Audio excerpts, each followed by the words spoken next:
un šī ziema, nu, Ancis jau te solīja, ka tūlīt viss kusīs nost, un tāpēc es domāju, ka tie, kuri tās laika ziņas saklausīja, viņi noteikti steigs vēl izmantot šo nedēļas nogali, lai baudītu ziemas priekus, un viena no ziemas prieku baudītājiem ir tādi, kuri dodas uz dažādām ūdens tilpēm, lai varētu tur uz ledus darīt visu to, ko cilvēki var uz ledus darīt. Var izurbt caurumu un tur kaut ko žibulēt un mēģināt noķert. Vai izdarīties tā kā Ikšķilas pusē, noslīcināt šito sniegu motociklu āliņģī vienkārši. Gadās jau, ka noslīcina arī lielākas braucam daiktus. Jautājums pietiekoši aktuāls. Vai šādos gadījumos var cerēt dabūt kaut kādu apdrošināšanu? Nē, lūdzu, nē, tā nav īstenība, tas ir slikts sapnis. Aptuveni tā varētu domāt šoferis, kurš bezpalīdzīgi noraugās uz to, kā viņa automašīna lēni pazūd ūdens tilpnes dzīvēs. Bet, neskatoties ne uz ko, izklaides slīdinoties pēzariem notiek. Kā saka pieredzējuši auto instruktori, tas nav sliktākais veids, kā atsvaidzināt savas iemaņas braukšanai ziemas laikā. Uz dīķiem ir ļoti forši. Mīnus ir izņemot tas, ka uz tīra ledus, salīdzinoši viss ir tā, tāda šļūkāšana. Protams, iesākumā man bišķi sajust forši, bet, lai tā rīktīgi sajust, tīrs ledus mums uz ceļiem reti, kad ir. Tā ir tā problēma. Lielākoties ir vai putra pa virsu vēl, vai sniegs. Vai sniegs un tā tālāk. Arī uz dīķa var tāda situācija būt, ja, bet salīdzinoši tas ir reti. Otrs mīnus ir, kad viņi netiek kopti. Un tad, teiksim, var būt brīdis, ka ir perfekti, bet tad pēkšņi kupenes, tur neizbraucam, sasalst, visādi nelīdzinam un tā tālāk. Bet pats svarīgākais ir drošība.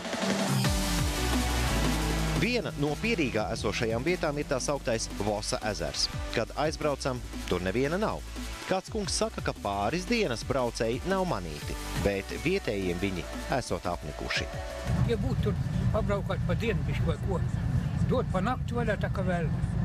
Arī caurām naktīm jāliek vaļā? Jā, dod vaļā jokaidi un tā kā tādi muļķi. Šitā trokni tās mašīnas rūtas ar tā kā traktori jokaidi. Ja tomēr esat nolēmis, ka ar savu spēkratu brauksiet uz ledus, atcerieties, ja saskādēsiet braucamo esot uz ledus, vai ja ielūzīsiet un dzelzs zirgs pazudīs zem ūdens, pie apdrošinātājiem varat neiet.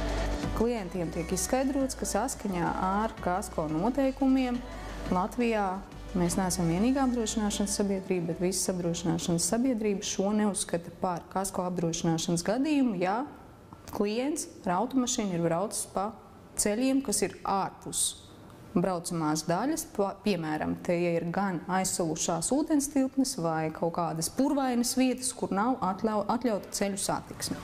Atlīdzība pienāks tikai tajos gadījumos, ja braucot pa oficiālu brauktuvi, esat no tās nobraucis un attapies ūdenī.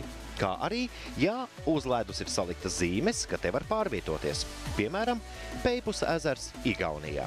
Ja pie attiecīgās ūdens tilpnes ir uzstādītas ceļa zīmes, kas signalizē, ka ir atļauta braukšana, tad, ja arī kasko apdrošināšanas polise strādās un notiekot negadījumam šajā vietā, kur ir ceļa zīmes, apdrošinātāji šo uzskatīs par kasko negadījumu.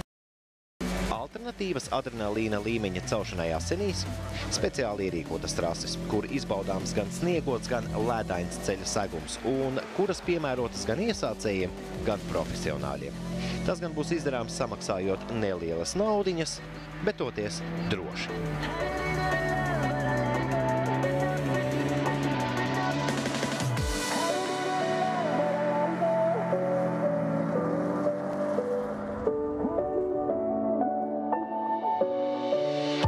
Lūk, šis ir tāds vienkāršākais un drošākais veids, kā tu vari pārbaudīt, kā pats jūties uz sniegota ceļa, kā uzvedas tavs auto. Tev nav jāriskē ne ar savu, ne ar kāda cita dzīvību, ne arī ar savu kustamo mantu. Alberts Dinters, Rihards Vīgants, bez tabū. Te nu gan jāpiebilst, tad, ja jūs dodaties ar to savu auto uz kādu no šīm drošajām trasēm, pārlasiet gan drošības labad savu kasko, ja tāda ir, jo pilnīgi iespējams, ka tur varētu būt tāds punkts paredzēts, ka neapmaksās tad, ja jūs būsit braucis pat pa droši ierīkotu trasi un, nu, vēlreiz atgādinām drošību kā uz trases, tā, ja nu gadījumā, nezinu, ienāk prātā tomēr uz tā ezera braukt virsū, kas gan nav, man liekas, prāta darbs, gan arī vienkārši pa ceļu braucot. Nu, bet tas tā ir saprotams. Es domāju, ja tu pēc apdrošināšanu ceļojumam, piemēram, un raksti, ka tu grasies zvilnēt klubkrēslā jūras malā, tad ir viena summa, un ja tu braukt tas sniega dēli pa pūderi, tad, protams, ir pilnīgi cita apdrošināšana.